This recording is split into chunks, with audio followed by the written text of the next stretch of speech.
What's up guys, welcome back to Matt Catches.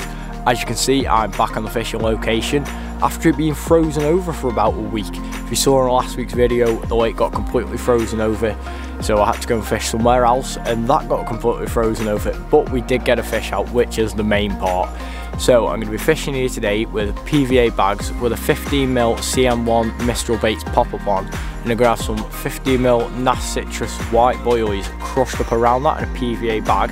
I've got them made up. I made them up probably a couple of hours before I come, so we'll see how soggy they've gone. And I'm going to whack them on my rods. I'll give you a quick look and talk through it more in depth in a second. And I've actually got some waders with me today because where I'm casting there's an overhanging tree, and last time I couldn't get a proper cast to it because of the overhanging tree and I couldn't get out on the water fast enough. So I've got some waders, should be able to get under the tree or try and hopefully get past it, get a better cast, and that, hopefully that'll amount to us getting more fish. So yeah, I'll be back with you in a second. So the rig I'm going to be using today is this. It's a size small PVA bag. Inside it I have got some Nass Citrus 15mm citrus boilies. I don't know why I almost said krill there. I've crushed them up and I've put them inside of the PVA bag. They're going to be surrounding my pop-up, my hook bait, which is a CM1 Mistral baits pop-up. So that caught us a fish last time. They have a nice creamy smell to them, which is good for when it's cold because it's a sweeter bait, but they're really nice creamy and almost a hint of tiger nut. I can almost smell on that. So I've got that on a hook bait surrounded by the Nass Citrus, which are really strong smelling, attracting bait. And what I'm going to be putting around them, I'm going to put some goo around them. The mainline sticky mix liquid essential salt, I'm going to be putting that into the PVA bag. It's PVA friendly, so it's not going to melt it. That just helps. It's going to sit around it. That's going to stay there in the water on the bottom, hopefully attract the fish a bit better. So let's get this on the rod and let's get casted in, and hopefully we can have a fish.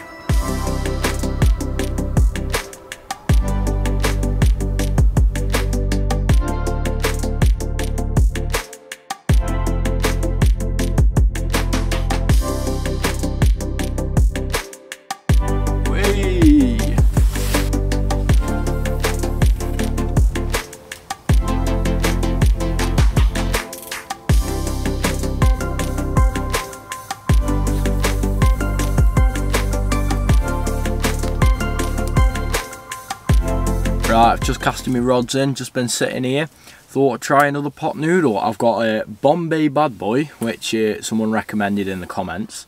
And he said, if you've got a weak stomach, because it's quite hot, bring some loo roll, which I haven't done. So, gonna give it a go. It looks and smells quite nice, so give it a quick taste.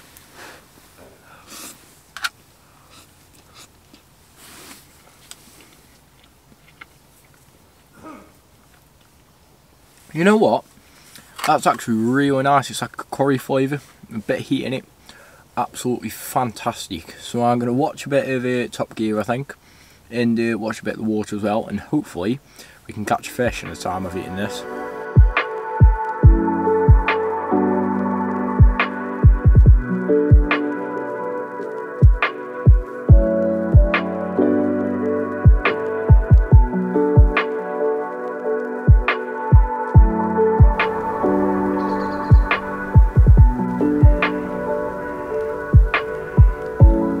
Well, take a look at that. We've got a first bream of the session, first fish. Just as my camera's doing a time lapse as well, with the sun going dark, we've caught something on the right hand rod. So I'm going to release this bream and hopefully we can get a carp next time. Go on, you can do it. There we go, off it goes.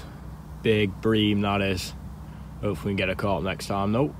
Right guys, as you've probably just seen, as I was making a time lapse, we caught a bream. It's a pretty big bream, so at least we're off the blanking spree. We're not going to blank this session. We have caught a fish. Considering the water temperature, it must be like 1 or 2 degrees because it's absolutely freezing. It froze my hand trying to unhook that. So I've made another PVA bag up now. This one's a bit better than the last one's pretty solid. And I'm going to whack this one back in front of me. I've got my waders on. I'm just going to throw a bit of more of the essential salt. I'm going to squirt some of that in.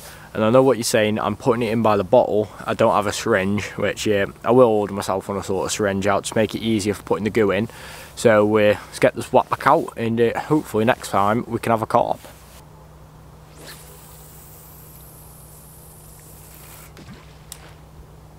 Right, I've left it a bit late since I've last spoke to you. It's about 20 past 8 now, and I've just been speaking to the bailiff about the lake and close season and open dates, and when it's going to be closed, about close season. And I think I'm going to come down and do a working party or two when they've got some on, just help improve the lake a bit. But now at the moment, it's gone absolutely freezing, probably about 1-2 degrees, probably less than that to be honest. So I'm going to get my tea on. I've got some sausage butties, who would have guessed, and I'm going to have them warm up, make a cup of tea as well, and just knock my kettle over, so I've got to refill that.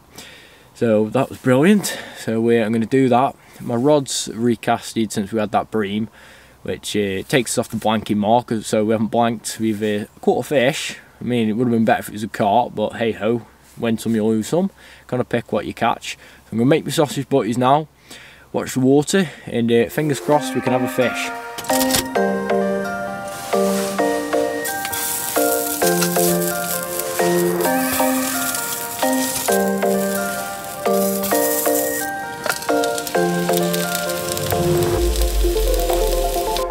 Right guys, take a look at the size of this bream I've got on this landing net.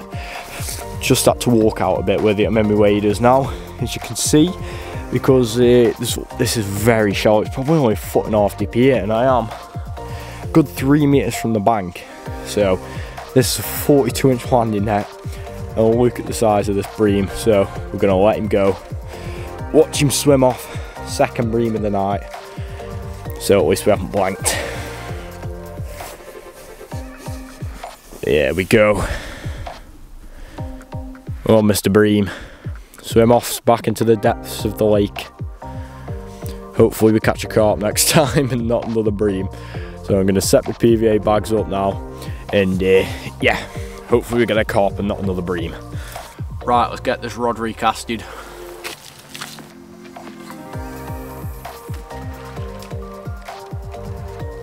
Right, it's currently about 11 o'clock. And I'm gonna head off to bed. I've just been sitting in my bed, lying in my bed, keeping an eye on my rods in the water. I haven't really seen any fish top or jump or crash or anything. The lake is still like a milk lake, not a ripple on top of it. So I don't really know what that's about, but so far we've had 2 bream, so I mean at least we haven't blanked, we've caught something. Them CM1 pop-ups caught us 2 fish, so I can't really complain about that. So I'm going to get tucked up in bed nice and warm because it's gone quite cold, and I'm going to see you guys in the morning, but hopefully before with the big carp. Right guys, take a look what I've got in the net again. You'd never guess, but I've got another bream. Another humongous bream, and we're going to let it go. It's currently 1 in the morning, bream number 3. I don't know why we're catching so many bream. We're not bream fishing, but it's about right, ain't it? So let's let this bream go back into the lake. Go on, bream. It's a humongous fish for a bream. There we go, off into the depths of darkness. Right guys, it's 7 in the morning, and just been woke up by my alarm going off. You'll never believe what I've got in the net. You ready for this? It's another bream. 5th bream. I mean, I'm a good bream fisherman, not so much a carp fisherman. So we're going to get this bream released, get my rods casted back in, and hopefully, there we go, swimming off, and hopefully we get a carp and not a bream again. Come on, Mr. Bream, swim off.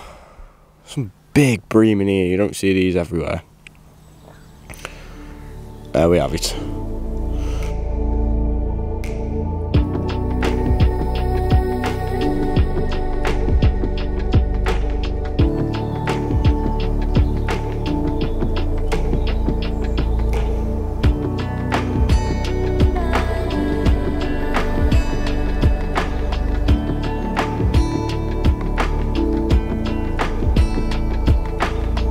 Morning guys, it's currently about 7:30, and as you've just seen, I've had a lot of bream throughout the night. I think I've had about 4 or 5 bream, and so we definitely haven't blanked, but it would have been a lot better if they were carp.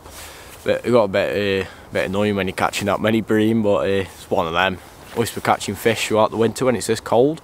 So I've just made more PVA bags up because I had one at 7:15, and I'm just about to whack them back in. Stick me breakfast on after I've just had a cup of tea as well. So we'll whack them back in, get some breakfast on. Right, time to get the first rod in.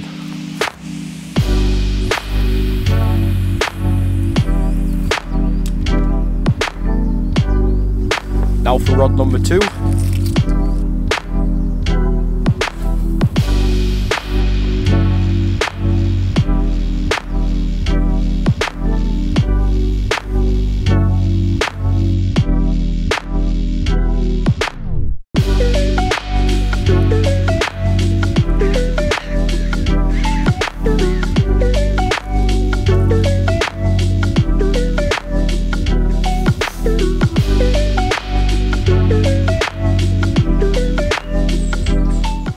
Right guys, unfortunately we've come to the end of the session, but we haven't blanked. We've had 5 bream, so I sound a bit excited there, to be honest. I mean, the bream, the snottiest of all fish, so at least we haven't blanked, at least we have caught something, and we've seen that the fish is still active through winter and it's still swimming around the lake.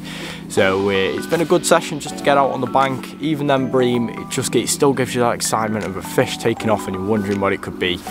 Unfortunately, they weren't carp, which if we had 5 carp, that would absolutely make probably a year, because we're only a couple of weeks in. So yeah, there's still plenty of chance for 5 carp to come out in a session.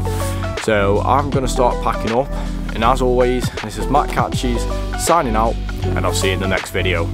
Right guys, you'll never believe it, I'm packing all my stuff up, ready to go. Went to reel my rod in, not even been a sound on it, and yeah, we got a bream. 6th bream of the session. Last fish of the 7th session. Just as we're going. What a way to end on a bream. Would have been better if it was a carp. I went really tempted. I thought it was snagged. Because that is a fat bream. So I'm going to let this go because I packed my landing net up. I'm going to have to let it go in the water. And yeah, nice. This is a big bream, that is.